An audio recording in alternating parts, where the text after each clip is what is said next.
Main हामीले त्यही momentum लिएर युएलाई पनि बिट गर्नेछौँ। त्यसको लागि नै यो क्याम्पमा मेहनत गरिरहेको थियौँ हामी सबैजना। लास्ट टाइम भर्खरै ग्लोबल क्वालिफायर खेलिसक्नु भएको छ यहाँहरूले।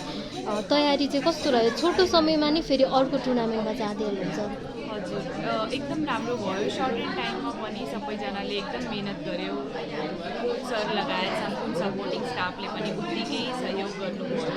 अनि मेनली नेपाल टिमको गर्दै हुनुहुन्छ, यसलाई चाहिँ कसरी लिनुभएको छ? क्याप्टेन्सी भन्दा नि मैले चाहिँ धेरै ठाउँहरूमा त्यो क्याप्टेन्सी गरिसकेको छु।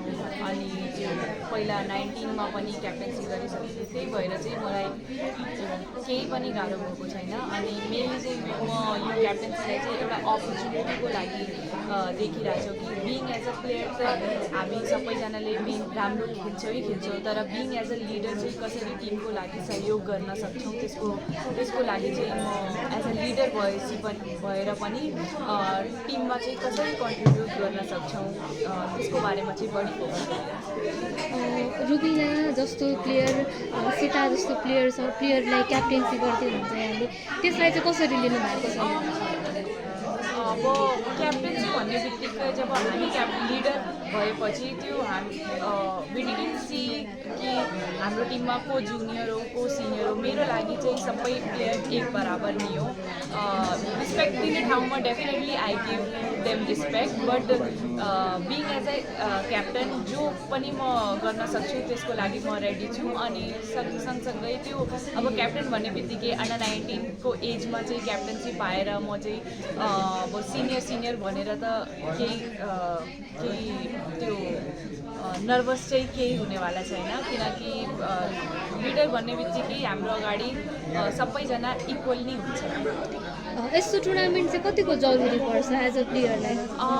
यो टुर्नामेन्ट्सहरूले चाहिँ एकदमै कन्फिडेन्स दिनेछ। किनकि राम्रो टिम्सहरूको बिच खेल्दा चाहिँ एकदम पोजिटिभ माइन्डसेट हुन्छ। अनि मेनली चाहिँ being as a associate country हामी सबैजनाको चाहना हुन्छ ठुलो टिम्सहरूसँग कम्पिट गर्न।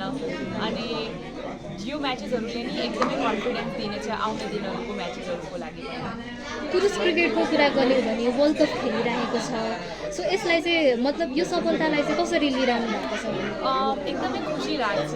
अब being as a Nepali cricketer men's टिमले यति राम्रो गर्दा चाहिँ एकदम खुसी फिल हुन्छ। अनि जस्ट लास्ट म्याचमै उहाँहरूले झन्डै इङ्ल्यान्डलाई चाहिँ त्यो हराउन एकदमै ट्राई गरेको थिएँ। 4 रनले मात्रै हारेको थिएँ।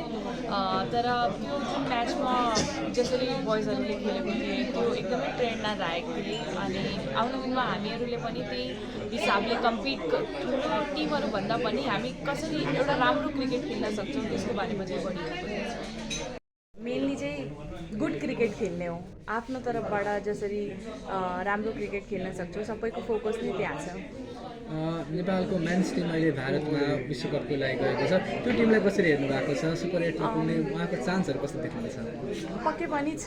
अनि जसरी इङ्ल्यान्डलाई नि यति राम्रोसँग खेल्नुभयो। अनि मलाई यस्तो लाग्छ कि जसरी मेन्सहरूले क्रिकेट खेल्दैछ त्यो क्रिकेट हेरेर चाहिँ यङ जेनेरेसनहरूलाई एकदमै मोटिभेसन मिलिरहेछ कि जस्ट फलो यर ड्रिम्स। अनि हामी पनि त्यो स्टेजमा पुग्न सक्छौँ।